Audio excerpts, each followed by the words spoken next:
With this video, I'm going to show how to keep a dog away from something on the countertop using their name. So on the countertop, I've got my cat licking something off the counter. I'm going to call Joe away and reward him a lot when he comes away from the table. Joe. Yes, good boy. Good boy. And so I've got some tastier treats in my treat pouch to really reward him for coming away from that. Free. I'll release him. If he goes towards it again, I'll call him away. Joe. Yes, good boy. So if he's just looking, I'm still going to call him away, get his attention back on me.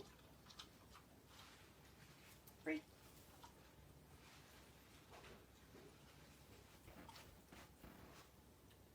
Joe. Yes. And so this is something that is interesting to him, but it's not super interesting. So he's not diving at the table. He also respects the cat's boundaries, so he knows not to get too close to the cat if she is eating something. So this makes it easier for me to practice this. This is setting up an ideal situation. Joe, yes. So anytime he looks at the thing that I don't want him to have, I'm going to call his name to distract him away from it. Free.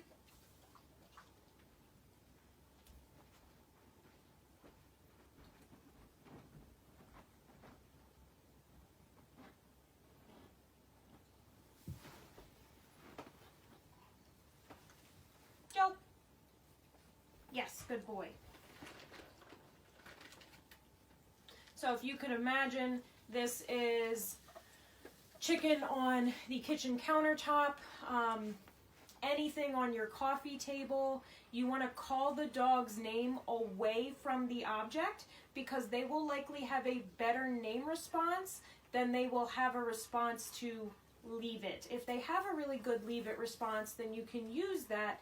And again, the way I am practicing this is I am very certain that the dog is not going to get the thing on the tabletop because my cat will chase him off and it's not that valuable to him. If you're practicing this at home, I would practice it with 2 people so that one person can call the dog farther away, but then somebody else is there to intervene if necessary, if you are setting the dog up to fail. And you don't want to do something like chicken or grapes or something that the dog really shouldn't have off the table, but maybe something that's mildly interesting, something that makes them kind of look at the countertop and go, oh, what is that? Call them away so then they get that practice of when you look at the countertop, I'm going to call you away and I'm going to give you something more interesting instead. And then that way it builds a repetition in the dog of you need to ignore that when there's something up there.